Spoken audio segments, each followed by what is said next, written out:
Hi guys, welcome to Daring in North America. This is your ultimate source for inspiration, for guidance, and for mentorship. If you're new here, my name is Umazi. If you haven't already subscribed to this channel, please make sure you hit the subscribe button. Make sure you share this video for you to be able to get more content of this. Today, I want to talk to newcomers in Canada. Guys, I've been doing a lot of videos to invite people to share a lot of information on how you can come to Canada, how the different pathways that are there.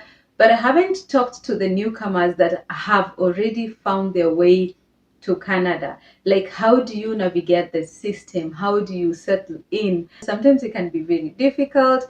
Maybe you've come here as an international student, you don't have a lot of funds to help you settle in, or maybe transportation, clothing, and especially if you come during winter, guys, things things might be very rough. Winter season, it's very cold. Like right now, it's snowing a lot. So, and a lot of international students have just come in. Also, other landing immigrants. I mean, we have a lot of refugees coming in Canada. So I just want to talk to you guys and give you a few tips on how you can find cheap things, settling in. So if you're here and you've come, you have a work permit, you are international students who are eligible, or you are allowed to work part-time, then where to find jobs, make sure that you Google job fairs near you. If you Google YMCAs, a lot of YMCAs usually offer job fairs, or they host job fairs. Make sure you attend those job fairs, guys. They usually, you'll get a lot of employers there looking for employees. The other area that you can look for jobs is websites like Indeed. Make sure you use websites like LinkedIn. You have profiles on LinkedIn, on ZipRecruiter, JobBank, Glassdoor, Nanny Services. Facebook Marketplace also is another area that you can look for jobs. So you just go to Facebook Market and post that you're looking for a certain job, and people will reach out to you. A nanny service, make sure you have a profile. Sometimes you might have to pay for profile for nanny services, but profiles like Indeed and ZipRecruiter and LinkedIn, you don't have to pay. Like, you just post your resume there and keep on reviewing and looking for jobs, and then they'll start sending you a notification. So that's where you can look. Also, referrals. Talk to people, you go to church, ask people around, just tell them, oh, I'm a newcomer, I'm looking for a job. People will link you up. So the other area is where to find affordable clothing. Like I mentioned earlier, sometimes you might come during winter. If you come during summer, it's very easy, because especially you're coming from Africa, like clothing, we have summer throughout. Like, it's almost summer throughout, so when you come, you won't have a hard time. But if you come during winter, you need heavy clothing, you need jackets, you need boots, and those things are not cheap.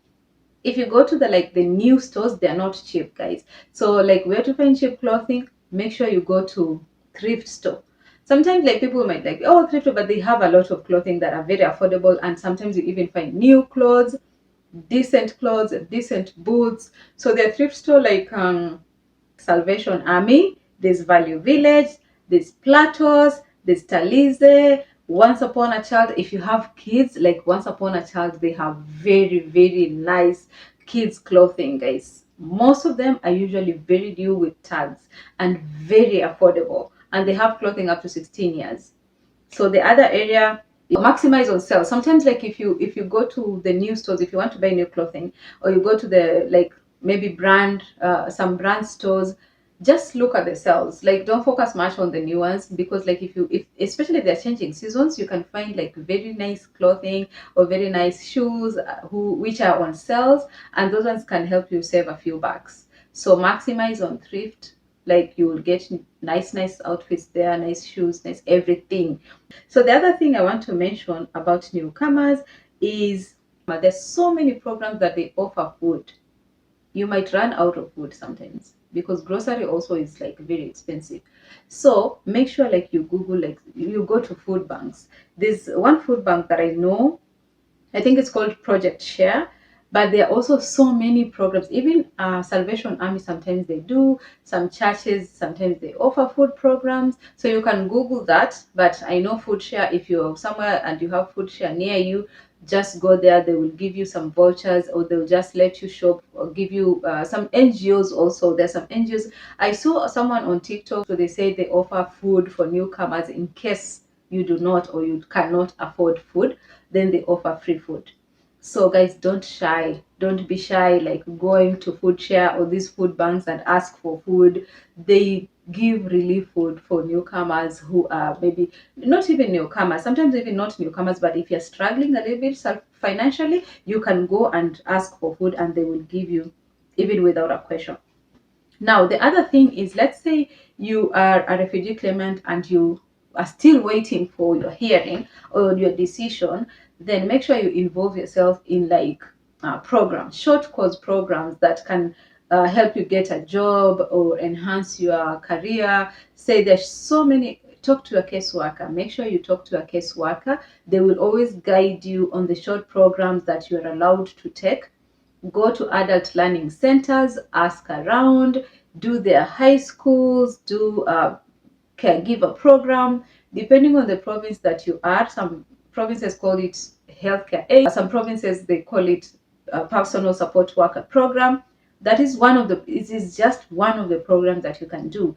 And the reason why I mentioned it is you cannot miss jobs for that. But there's tons and tons of programs. As long as the program is less than 8 months, sorry, the Canadian academic year, then you are allowed to take that course. And these courses are usually discounted. Sometimes even your province can pay for, or they can waive you of the school fees if you can't afford, let's say you haven't gotten like a stable job yet. Make sure you talk to a caseworker for like financial assistance. Like a province like Ontario, they'll give you Ontario Works. They will enroll you to Ontario Works and they'll give you small stipends before you get a job and you are able to cater for everything. So I think that is all that I have, but there's so many. You can just leave a question down below. I will reach out to you and I will respond to your question if I have answers. If not, I can reach out to people who maybe might be able to help you, and then they will reach out to you. So I think that's all I have for today. Make sure you always keep in touch with your caseworker, keep in touch with your academic advisor in school, talk to your colleagues, talk to your fellow students, talk to your like fellow people from your country, connect to people, because sometimes don't shy away and be alone there and get depressed. Like, ask for help. So that's all I wanted to share today, and until next time guys, bye.